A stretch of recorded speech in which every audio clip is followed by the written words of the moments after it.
Sesuai prediksi, Rabu 18 Maret kemarin menjadi puncak arus mudik di Pelabuhan Merak, Banten. Seluruh kantong parkir yang tersedia pada total 7 dermaga yang beroperasi terlihat penuh akan pemudik sejak Rabu pagi. Tidak sedikit pemudik mesti mengantri berjam-jam. Akhirnya bisa dapat masuk ke dalam kapal dan menyeberang menuju Bakahuni, Lampung. Kepadatan antrian pemudik tujuan Sumatera sudah mulai terlihat sejak Selasa sore. Rabu pagi jumlah pemudik pun semakin meningkat, bahkan naik 10% bila dibandingkan dengan periode yang sama di tahun lalu. PT ASDP Indonesia Ferry mencatat hingga pukul 12 siang ini terdapat 100.000 lebih warga menyeberang menggunakan kapal feri melalui Pelabuhan Merak. Lonjakan pemudik hari ini berimbas pada waktu tunggu yang lebih panjang. Tak sedikit pemudik mesti mengantre berjam-jam hingga akhirnya dapat masuk ke dalam kapal dan menyeberang menuju Bakahuni, Lampung. Sejak jam 10. Dari jam 10 Iya. sampai jam Sekarang.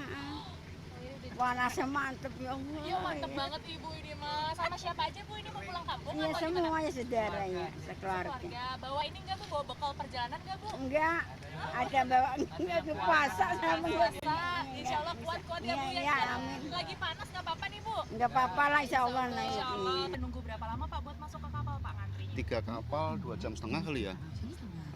Emang udah biasa Pak tapi kayak gini? Biasa, udah lama merantau ya nggak kaget. Nggak kaget kalau macet banget ya Pak? Betul. Tapi kalau dibandingin dengan tahun-tahun sebelumnya kalau Bapak pulang kampung, ini mendingan atau enggak Pak? Ini jauh lebih tertib ya. Nah, kalau macetnya sama aja sih nunggunya, cuma lebih tertib aja. Terus nunggu-nunggu. Aman, yang penting nanti ketemu keluarga besar, itu yang diharapkan ya.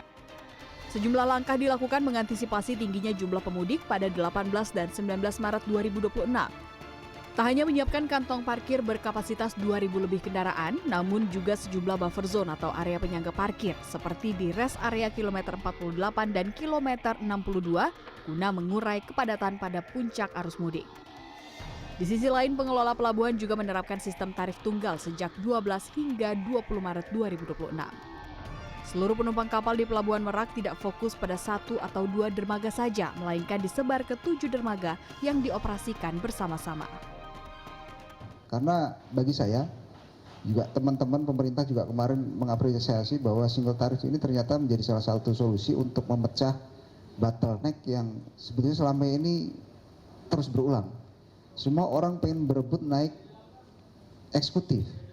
Sementara dermaga eksekutif itu adanya di paling depan. Jadi ketika semua orang mau naik eksekutif, semuanya menjadi tersumbat di situ, akhirnya tidak mengalir ke seluruh dermaga. Gitu. Nah, makanya dengan solusi single tarif ini semua kendaraan bisa kita distribusikan ke semua dermaga gitu. Intinya adalah untuk membuat untuk kelancaran distribusi kendaraan ke seluruh dermaga. Di samping itu, ASDP tengah mengoptimalkan layanan kapal dengan mengoperasikan 81 armada untuk mengantarkan penumpang dari Jawa ke Sumatera maupun sebaliknya. Sejak Selasa sore, sebanyak 51 kapal sudah dioperasikan ke Pelabuhan Merak, 14 kapal melayani penumpang di puncak arus mudik dari Pelabuhan Ciwandan dan sisanya dari Pelabuhan BBJ Bojonegara. Clarissa Aradia, Softan Herdiagama, Pranedia, Cilegon, Banten.